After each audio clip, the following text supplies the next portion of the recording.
والفجر وليال عشر والشفع والوتر والليل إذا يسري هل في ذلك قسم لذي حجر ألم تر كيف فعل ربك بعاد إرم ذات العماد التي لم يخلق مثلها في البلاد وثمود الذين جابوا الصخر بالوادي وفرعون ذي الأوتاد الذين طغوا في البلاد فأكثروا فيها الفساد فصب عليهم ربك سوط عذاب إن ربك لبالمرصاد فأما الإنسان إذا ما ابتلاه ربه فأكرمه ونعمه فيقول ربي أكرمني وأما إذا ما ابتلاه فقدر عليه رزقه فيقول ربي أهانني كلا بل لا يكرمون اليتيم ولا يحضون على طعام المسكين ويأكلون التراث أكلا لما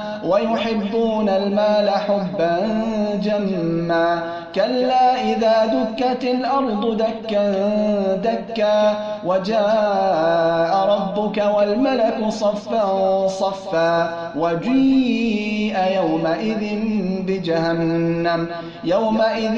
يتذكر الإنسان وأنى له الذكرى يقول يا ليتني قدمت لحياتي فيومئذ لا يعذب عذابه أحد ولا يوثق وثاقه أحد يا أيتها النفس المطمئنة ارجعي إلى ربك راضية مرضية فادخلي في عبادي وادخلي جنتي.